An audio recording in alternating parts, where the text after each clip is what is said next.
E aí eu te pergunto, lembrando o Juvenal, poeta que falou da mens sana in corpore sano.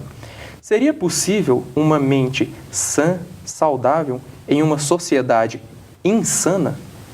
Não, não seria.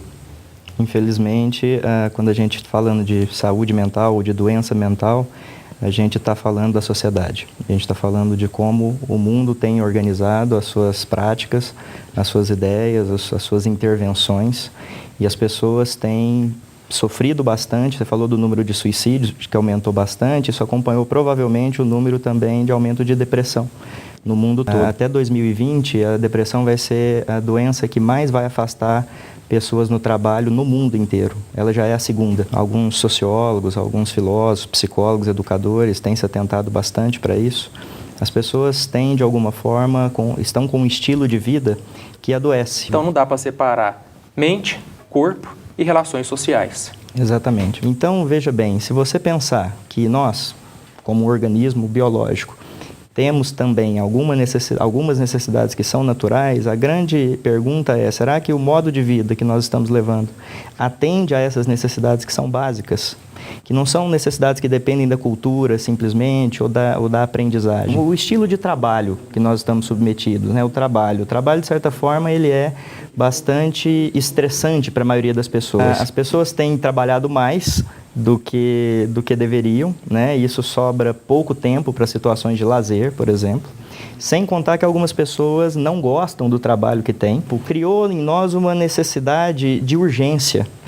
Quando você acessa agora o teu e-mail no celular, as pessoas não toleram que você responda o e-mail no final do dia.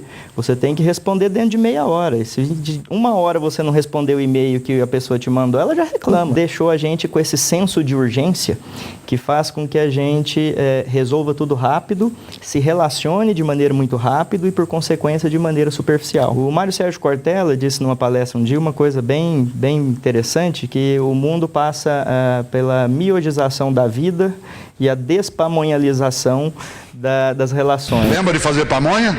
Sábado nós levantava, iam tudo para um lugar, tio, filho, vó, aí os homens iam buscar milho, traziam, tirava a palha principal, trazia o milho, descascava por cima, as crianças ficavam tirando os cabelinhos do meio do milho, as mulheres faziam o trabalho mais difícil, que era ralar aquilo, cozinhar a palha, fazer o saquinho, e quando era 4 da tarde, nós íamos comer. E uma coisa muito importante, as crianças aprendiam uma noção de processo, que as coisas tinham tempo, né? Hoje elas querem tudo rápido. O Frei Beto também disse uma outra coisa interessante, que olha, quando eu era criança, o que dava valor no tênis era eu usar o tênis.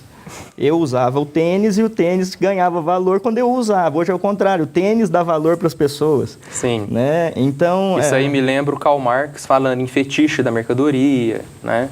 Sem dúvida. Na sua crítica sociológica, filosófica, à sociabilidade capitalista, né? Da coisificação das relações. A vida moderna, ela está fazendo a gente se afastar do que é essencial.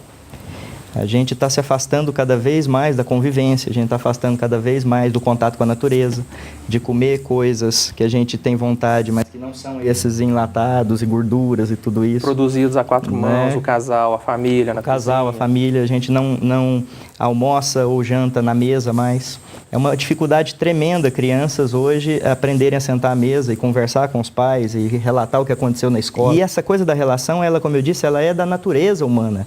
Mamíferos, quem tem animal de estimação em casa pode perceber isso. Gatinho, cachorro, eles são amáveis, eles gostam de contato, eles gostam de carinho. Nós não somos diferentes, né? Então tem coisas que é da nossa necessidade e que a gente precisa resgatar. E uma coisa que nós não podemos esquecer é que a maioria esmagadora dos nossos comportamentos são aprendidos.